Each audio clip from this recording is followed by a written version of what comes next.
Assalamualaikum warahmatullahi wabarakatuh. Sahabat sekalian, dalam sejarah Islam, ada satu peristiwa besar yang mengguncang dunia selama hampir 2 abad, yaitu Perang Salib. Eropa melawan umat Islam ini bukan hanya soal perebutan wilayah, melainkan juga simbol benturan peradaban. Pada episode kali ini, kita akan membahas secara khusus tentang Perang Salib pertama, bagaimana awal mula terjadi, siapa tokoh-tokoh penting di dalamnya, serta pelajaran besar yang bisa kita petik. Latar belakang, Perang Salib pertama dimulai pada akhir abad ke-11. Saat itu, wilayah Syam, khususnya Baitul Maqdis, berada di bawah kekuasaan Daulah Seljuk Turki, salah satu kekuatan besar Islam setelah runtuhnya dinasti Abbasiyah di Baghdad yang mulai melemah. Di Eropa, kondisi sangat berbeda. Gereja Katolik Roma, di bawah Paus Urbanus II, merasa memiliki kekuatan besar untuk menggerakkan umat Kristen. Saat itu, Eropa mengalami krisis sosial, kelaparan, peperangan internal, serta kemiskinan. Paus memanfaatkan keadaan ini untuk mengalihkan energi masyarakat Eropa menuju Perang Suci di Timur. Pada tahun 1095, Paus Urbanus II mengadakan Konsili Clermont. Di hadapan ribuan orang, ia berpidato dengan penuh semangat, menyerukan agar umat Kristen membebaskan tanah suci Yerusalem dari orang-orang kafir. Seruan ini disambut histeris, dan lahirlah gelombang besar pasukan salib. Mereka berangkat dari berbagai wilayah Eropa, Prancis, Jerman, Italia, dan Inggris. Perjalanan dan invasi. Pasukan salib pertama terbagi dalam 2 gelombang besar. Pertama adalah People's Crusade, pasukan rakyat biasa tanpa pengalaman militer, dipimpin oleh seorang pendeta bernama Peter the Hermit. Mereka berangkat lebih dahulu, tetapi di perjalanan banyak yang mati kelaparan atau dibantai pasukan Muslim.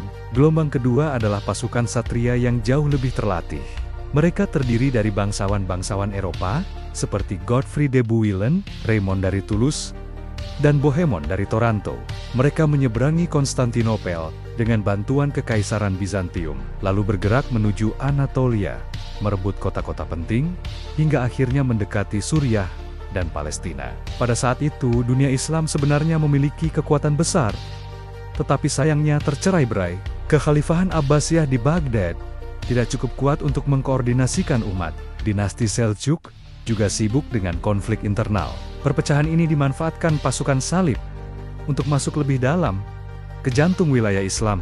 Puncak penaklukan Yerusalem. Tahun 1099, pasukan salib akhirnya sampai di Baitul Maqdis. Kota suci bagi 3 agama Samawi ini menjadi target utama. Setelah pengepungan selama beberapa minggu, akhirnya kota jatuh ke tangan mereka. Tragedi besar pun terjadi. Dalam catatan sejarah, ribuan penduduk Muslim dibantai tanpa ampun. Bahkan orang Yahudi yang tinggal di sana pun ikut menjadi korban. Masjid Al-Aqsa yang mulia dijadikan markas pasukan salib. Kemenangan ini dianggap sebagai puncak keberhasilan Perang Salib pertama. Eropa merayakan kemenangan besar mereka, sementara dunia Islam tertunduk penuh luka. Dari kemenangan itu, lahirlah Kerajaan Latin Yerusalem, sebuah negara Kristen di jantung dunia Islam yang bertahan hampir 1 abad. Respon dunia Islam 6:30–8:00. Namun, sejarah tidak berhenti di situ.